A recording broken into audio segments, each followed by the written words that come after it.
everyone. So there is this like running narrative of comparing Rondae Hollis Jefferson with Kobe Bryant, and I don't get it. Now, look, Rondae Hollis Jefferson, not Kobe Bryant, has been really good in FIBA. He's really stood out, and I get he's wearing number 24. He's got, a nice little fadeaway. He's had a couple moves that are very reminiscent, but like if you've actually watched him play, like he's not Kobe Bryant. He's nowhere near Kobe Bryant. He has, like, you could take almost every player in the history of the league and find comparable moments of Kobe Bryant in that player, right? Like seriously. Like you could probably take high school footage of people and be like, oh, there's the Kobe fadeaway, right? Like it's the comparison is silly. And look, RHJ was a solid player for the NBA, right? Nobody like special, and I'm actually surprised he's not in the league. He's, still only 28 years old. He's 6'6", he's got good size, good length. He was a guy that was a solid role rotation guy. He wasn't anybody flashy. He only averaged like 9 points and 5 rebounds, something like that. But like, again, as a role guy, 9, 5, and 2 is really good. And he played 5 years in the league, 6 years in the league. His last stint in the NBA was with Portland, and that was in the 2020-2021 season. And he shot like 50% from the field.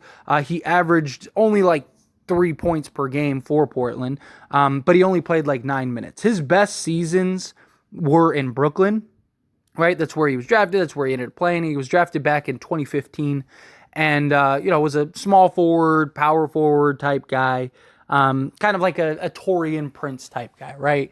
Guys like that. He was looked at as like a 3-and-D style.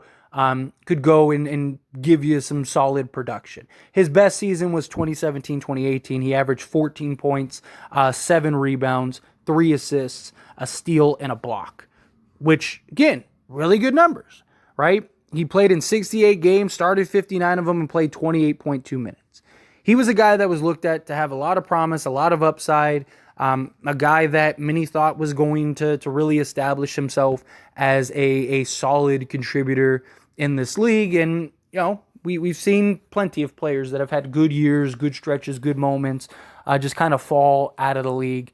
And, he's been kind of traveling and doing his stint. And look, he had a great game last game. He had 39 points, 4 assists, 9 rebounds. He hit an and one, like buzzer beater or whatever, or shot to send the game into overtime and went into 4 overtimes, and they ended up losing, right? So he didn't even win the game.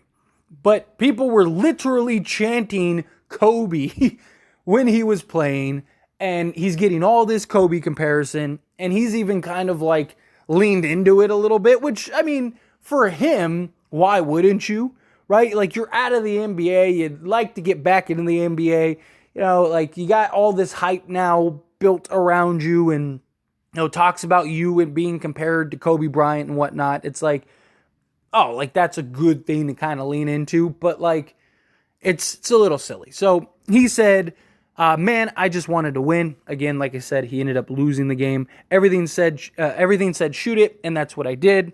During the game, Hollis Jefferson received Kobe chants from the crowd as he was wearing number 24 for Jordan. The former 2015 first-round pick commented on what those chants meant to him. And he followed that up with, it means a lot, it's an honor. There definitely was only one Kobe, but to feel the love and that energy coming down the stretch, hitting those big shots, God was with me and Kobe was with me for sure. Again, I mean, he's paying homage, he's paying a compliment and all that stuff. I mean, he even says, look, there was only one Kobe, which is spot on, but like, it's not getting carried away here. And I've seen so many comments, so many people, and like Laker fans and whatnot, like talk about like, man, like why is this guy out of the league? Which, okay, that I understand, but like, yeah, he looks like Kobe, he plays like Kobe, he's wearing Kobe's number, and it's like, you're not watching the game. You're watching the side-by-side comparison highlight of like 1 or 2 plays of Kobe Bryant, right? Like this guy, like don't get me wrong, he's had some great stretches, he's had some great games for Jordan in FIBA, but he's not like you're talking about him playing like nowhere near NBA level competition. Like go look at the teams he's played. Like he's still not. They're not winning these games. Like it's there's no comparison, right? Him in the NBA is a role guy who is probably coming off the bench and only playing 10 minutes a game, right? Maybe in the right situation, maybe he could be a starter, or maybe he's improved a little bit enough to be a starter or something like that. But he's not going to be an all-star guy. He's not going to be some star. Again, his best year averaging almost 30 minutes a game, he was 14-7, which is really good. Don't get me wrong. Like as like a starting power forward or small forward on the right team where he's like the fourth or fifth guy, if he's averaging 14-7, that's really good. I'm not saying he can't play in the NBA. I'm not saying he shouldn't get a shot in the NBA, right? I wouldn't be shocked at all if some teams end up, when FIBA's over, giving him a look and at least giving him a tryout and an opportunity. That's something that I absolutely could see happen.